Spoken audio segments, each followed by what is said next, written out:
से लगातार वो कह रहे हैं कि संबंध अच्छे हो सकते हैं। हमारे साथ हमारे मेहमान भी जुड़े हैं, उनका भी रुख कर लेते हैं। प्रोफेसर दत्ता,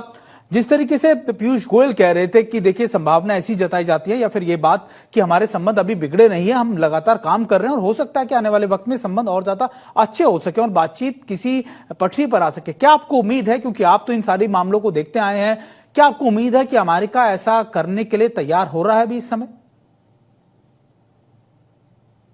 पीयूष गोयल साहब की जो आपने बातें सुनाई हैं, वो कहीं ना कहीं पे एक पब्लिक ऑप्टिक्स होता है और कहीं ना कहीं पे एक भारत सरकार के मंत्री को यही पोजीशन लेने की आवश्यकता है और यही पोजीशन कोई भी मंत्री लेता किसी भी देश का, तो कहीं ना कहीं पे वो पब्लिक ऑप्टिक्स पे हम लोग ना जाए ज्यादा। अंदर खाने की जो बात मुझे जो लगता है वो कहीं ना कहीं पे भारत और अमेरिका, और जैसे मैंने पहले भी कहा है कि ये ऐसा ब्रीच है जिस ब्रीच को ट्रंप ने बिल्कुल जला दिया है। लगभग 25 साल की रणनीति जो अमेरिका की रही है भारत को अपने पक्ष करने का, और अमेरिकन पॉलिसी मेकर्स और फॉरेन पॉलिसी मेकर्स, आर्थिक पॉलिसी मेकर्स, जिन लोगों ने इतना मेहनत किया था 25 साल तक भारत को अपने फोल्ड में या फिर अपने इन्फ्लुएंस में लाने का, उसको कहीं ना कहीं पे ट्रंप ने एक झटका में पूरा जला के राख कर दिया है। और मैं समझता हूं कि अब और वो मधुरता संबंध में रहेगा नहीं, और ना ही भारत के कोई भी पॉलिटिशियन या फिर भारत के कोई भी नागरिक आज के डेट में और आगे जाके अमेरिका पे किसी तरह का विश्वास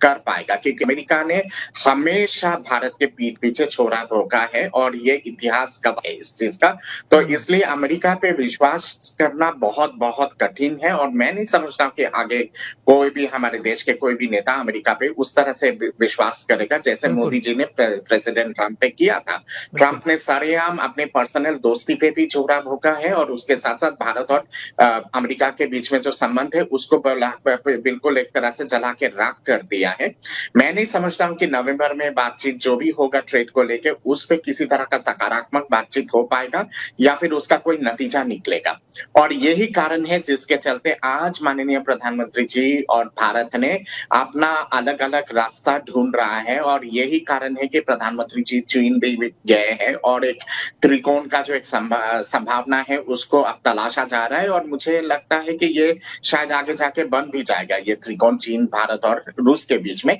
उसके साथ साथ जिस तरह से भारत ने मध्य एशिया के देशों के साथ फिर साउथ के जो देश है, ग्लोबल साउथ के देश है उनके साथ, दक्षिण पूर्वी एशिया के देशों के साथ और ईस्ट एशिया के देशों के साथ, अफ्रीकन यूनियन के साथ जिस तरह से बेहतरीन संबंध भारत ने लगातार बनाने की कोशिश की है। देखिए बात तो सारी यही है कि अमेरिका ने किया क्या, अमेरिका ने एक ऐसा ब्लंडर किया या डोनाल्ड ट्रंप की नीतियों ने एक ऐसा ब्लंडर किया जिससे उसने अपने एक सबसे मजबूत स्ट्रेटेजिक पार्टनर को खो दिया, एक ऐसे पार्टनर को जो लगातार एशिया की एक बड़ी शक्ति के तौर पर उभर रहा है, एक ऐसा पार्टनर जिस पर कई दशकों से लगातार आपके साथ एक बड़ा अलायंस या फिर आपकी मजबूती के तौर पर आपके साथ खड़ा रहा था। शायद डोनाल्ड ट्रंप की नीतियों ने उन्हीं सब चीजों को बर्बाद कर दिया। आपका बहुत बहुत शुक्रिया प्रोफेसर दत्ता हमारे साथ जुड़ने के लिए। प्रोफेसर दत्ता देखिए हमें बता रहे थे कि किस तरीके से भारत और अमेरिका की नीतियों में सबसे बड़ी दिक्कत अब